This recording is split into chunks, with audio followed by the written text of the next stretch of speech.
À la une de l'actualité, un pédocriminel condamné à 2 ans de prison ferme à Villefranche-sur-Saône. Il a été démasqué par la Team Moore, ce collectif qui traque les pédophiles sur le net. 10 000 € de plus par mois sur sa facture d'électricité. La boulangerie de Roche-Taillé doit faire face à l'explosion des prix. Seule solution pour le moment, fermer 1 jour par semaine. Des étiquettes vertes, orange ou encore violettes, il va falloir vous habituer. Depuis aujourd'hui, ces couleurs vont vous permettre de connaître la provenance des produits sur les étals des marchés lyonnais.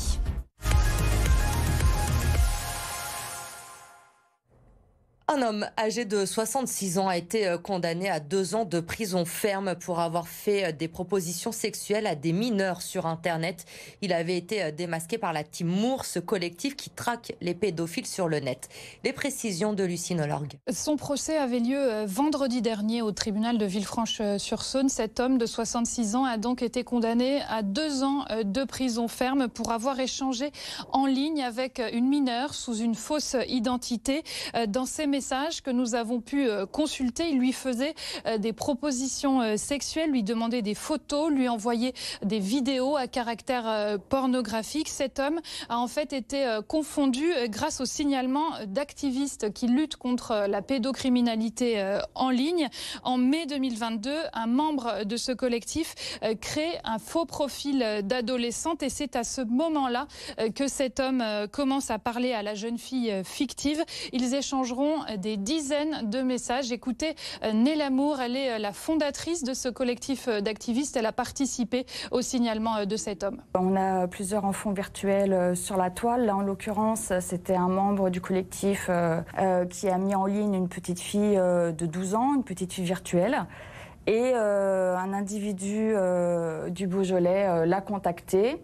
Et nous avons donc envoyé un signalement à Madame le procureur de Villefranche en juillet 2022 pour signifier la dangerosité de cet individu qui communiquait avec cet enfant virtuel, qui lui envoyait des fichiers pornographiques, qui lui faisait des propositions sexuelles, qui lui demandait des photos nues, donc des propos qui vont très loin. Après ce signalement, une enquête a donc été ouverte par le parquet de Villefranche-sur-Saône. Cet homme était en fait déjà connu de la justice. Il avait été condamné à 2 reprises pour des faits de corruption de mineurs et d'agression sexuelle sur mineurs. En bref, 8 personnes originaires de Mézieux et de Dessines ont été interpellées à Lyon début juin. Elles étaient impliquées dans un trafic de drogue qui alimentait 2 points de deal dans le 9e arrondissement. 1 kilo de cocaïne, des fusils d'assaut, des munitions, des armes de poing, mais aussi 140 000 € ont été saisis. Cette opération s'inscrit dans le cadre d'une vaste enquête lancée en Gironde en 2020. 5 des interpellés lyonnais ont d'ailleurs été transférés à Bordeaux vendredi dernier. Au total, plus de 20 personnes sont mises en cause dans ce dossier. Le prochain conseil municipal de la ville de Lyon, le 29 juin, promet déjà d'être très animé. Amélie Duchamp, plusieurs subventions culturelles, on le sait, doivent être votées et l'une d'elles ne passe vraiment pas du côté de l'opposition. C'est une subvention destinée à un collectif d'artistes lyonnais qui s'appelle l'Indie Grand Prix. Ils ont l'habitude de livrer des performances proches de la danse. La ville pourrait donc leur accorder une subvention de 1 500 € au prochain conseil. C'est une petite somme quand on sait que le budget culturel de la ville est de 120 millions. Mais une subvention qui ne plaît pas du tout à Pierre Oliver, le maire LR du 2e arrondissement. Il a publié sur Twitter une vidéo du collectif tournée l'année dernière à Saint-Fond et qui a fait beaucoup réagir sur les réseaux avec près de 800 000 vues. On y voit les performeurs parfois nus au milieu de plantes médicinales et sur certaines images on aperçoit des enfants dans le public. Alors pour Pierre Oliver, il est inadmissible que la ville finance ce collectif. Moi, ce que je trouve choquant, c'est qu'on a la ville de Lyon qui décide de sabrer les subventions culturelles à un certain nombre d'acteurs historiques de la ville de Lyon, pour dans le même temps donner à ce type d'association qui a recours à des soi-disant performances artistiques nues dans des jardins, qui jardinent avec des sextoys, le tout en ayant quelquefois des enfants autour d'eux. Je trouve ça particulièrement choquant qu'une collectivité de la taille de la ville de Lyon en vienne à donner des subventions publiques pour ce type d'association militante. Alors Nathalie Perrin-Gilbert, l'adjointe à la culture de Lyon, explique que cette vidéo est sortie de son contexte avec une volonté de nuire. Elle rappelle que le groupe LR a émis un avis favorable à l'unanimité sur cette subvention le 6 juin dernier. Alors nous avons contacté le groupe Lundi Grand Prix mais qui n'a pas souhaité s'exprimer. Les subsistances qui accueillent ces artistes en résidence nous ont précisé que le collectif propose 3 représentations. Une pour les jeunes publics, une pour les ados et une pour les adultes. Celle dédiée aux enfants est une représentation adaptés. Les artistes sont habillés et parlent d'éco-amour et non pas d'éco-sexualité. Et pour la séance avec des artistes dénudés, elle est réservée bien sûr aux plus de 18 ans. Merci Amélie pour ces précisions sur cette énième polémique entre la majorité et l'opposition à la ville de Lyon. Notre chiffre du jour, 43 000 €, c'est le montant astronomique de la facture d'électricité d'un boulanger installé à Rochetaillé.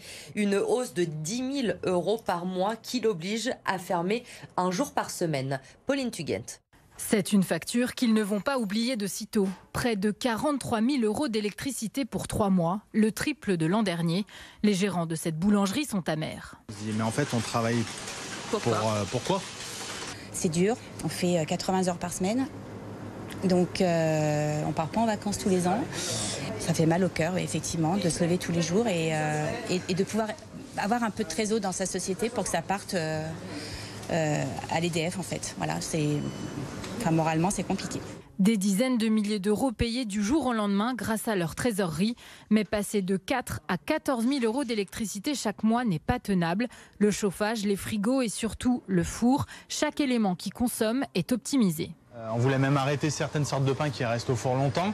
Dès que le cuisinier a un plat du jour à cuire au four, par exemple, on essaie de dire attends, on va cuire quelque chose d'autre avec. En fait, on essaie tout le temps de réfléchir pour essayer de gagner, mais en fait, quand on voit le résultat, on se dit est-ce que ça vaut vraiment le coup d'essayer de faire des économies, quoi. Mais la solution la plus efficace, c'est de fermer le dimanche. Les clients de cette boulangerie, ouverte 7 jours sur 7 depuis 9 ans, comprennent ce choix. C'est désolant d'être obligé d'empêcher les gens de travailler à cause du prix de l'énergie. En habitant à la campagne, ces services ouverts le dimanche, c'est des choses qui sont rares et précieuses. C'est une vraie perte, on était quand même nombreux à venir, il y avait souvent la queue le dimanche ici. Et c'est très bon ce qu'ils font, donc pour les pâtisseries, choses comme ça, il faut s'organiser différemment du coup.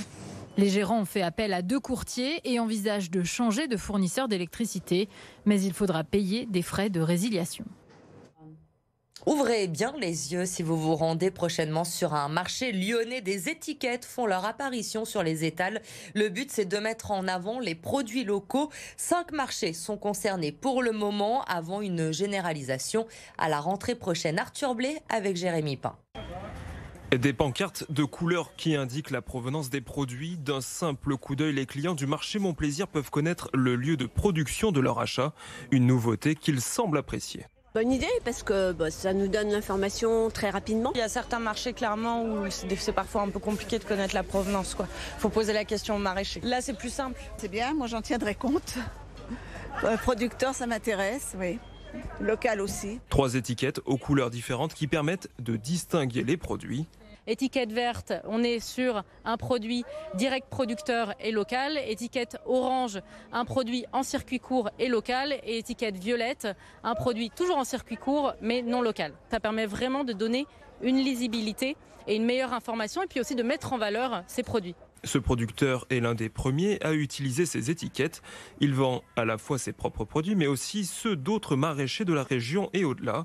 Avec ce nouvel affichage, il souhaite que son stand gagne en lisibilité. C'est d'être dans la transparence purement et simplement, d'arriver à transmettre aux consommateurs l'origine des produits, qu'elle soit de la production, qu'elle soit du local ou plus loin, mais être plus clair dans la transmission, essayer d'avoir un outil qui le permettent. L'expérimentation est basée sur le volontariat sur 5 marchés de la ville. Le dispositif sera ensuite étendu en septembre à tous les autres marchés lyonnais. Une info pratique à présent. Attention, si vous avez l'habitude d'utiliser le parking LPA Gros Caillou à la Croix-Rousse, il sera fermé à partir du 1er juillet pour des travaux de rénovation. Réouverture partielle prévue le 3 septembre et mi-septembre pour tous les niveaux. Pour les abonnés, il sera possible d'utiliser les parkings Croix-Rousse hétéro sous réserve bien sûr de places disponibles, indique LPA. Lyon-la-Duchère relégué en National 3. Le club passait devant la DNCG ce matin et au vu de la situation financière, il a été décidé une relégation pour pouvoir sauver le club. Il doit en effet payer 1 million d'euros à l'URSSAF suite au redressement lié, je le rappelle, à la gestion de l'ancienne équipe dirigeante. Deux choix étaient alors proposés, un dépôt de bilan tout simplement ou payer ce redressement mais limiter du coup le budget de l'équipe première. Un nouveau concert annoncé aujourd'hui à la LDLC Arena après L'Homme Pâle, Sting ou encore Patrick Bruel. C'est la chanteuse Oshi qui va faire escale à Dessines avec sa tournée Cœur Parapluie Tour. Le concert aura lieu le 10 mars prochain. Les billets, eux, sont mis en vente dès jeudi matin sur le site d'OL Valley.